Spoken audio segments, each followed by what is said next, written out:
Vol de nuit par Antoine de Saint-Exupéry, raconté par Yao Klinder. Premier chapitre. Les collines sous l'avion creusaient déjà leur sillage d'ombre dans l'or du soir. Les plaines devenaient lumineuses, mais d'une inusable lumière. Dans ce pays, elles n'en finissent pas de rendre leur or, de même qu'après l'hiver, elles n'en finissent pas de rendre leur neige. Et le pilote Fabien, qui ramenait de l'extrême sud vers Buenos Aires le courrier de Patagonie, reconnaissait l'approche du soir au même signe que les eaux d'un port. À ce calme, à ces rides légères qu'à peine dessinaient de tranquilles nuages, il entrait dans une rade immense et bienheureuse. Il eût pu croire aussi, dans ce calme, faire une lente promenade, presque comme un berger. Les bergers de Patagonie vont sans se presser d'un troupeau à l'autre. Il allait d'une ville à l'autre, il était le berger des petites villes. Toutes les 2 heures, il en rencontrait qui venaient boire au bord des fleuves ou qui broutaient leurs plaines. Quelquefois, après 100 kilomètres de steppe, plus inhabitée que la mer, il croisait une ferme perdue, et qui semblait emporter en arrière, dans une houle de prairies, sa charge de vie humaine. Alors il saluait des ailes ce navire. Saint-Julien est en vue, nous atterrirons dans 10 minutes. Le radio-navigant passait la nouvelle à tous les postes de la ligne.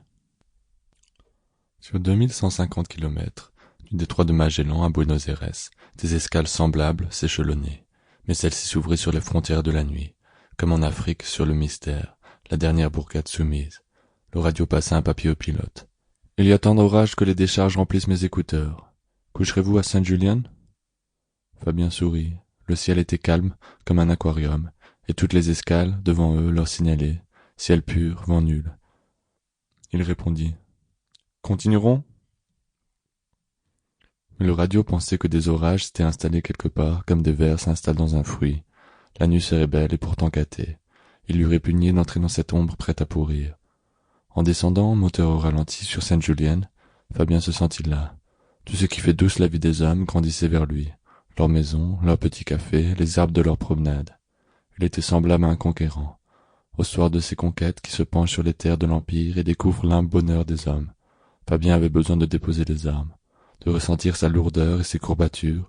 On est aussi riche de ses misères, et d'être ici un homme simple, qui regarde par la fenêtre une vision désormais immuable. Ce village minuscule, il l'eût accepté. Après avoir choisi, on se contente du hasard de son existence, et on peut l'aimer. Il vous borne comme l'amour.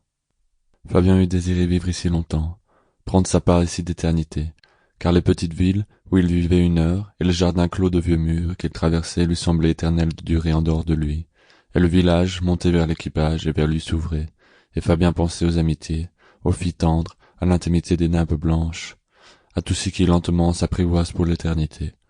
Et le village coulait déjà au ras des ailes, étalant le mystère de ces jardins fermés que leurs murs ne protégeaient plus. Mais Fabien, ayant atterri, sut qu'il n'avait rien vu, sinon le mouvement lent de quelques hommes parmi leurs pierres. Sample complete. Ready to continue?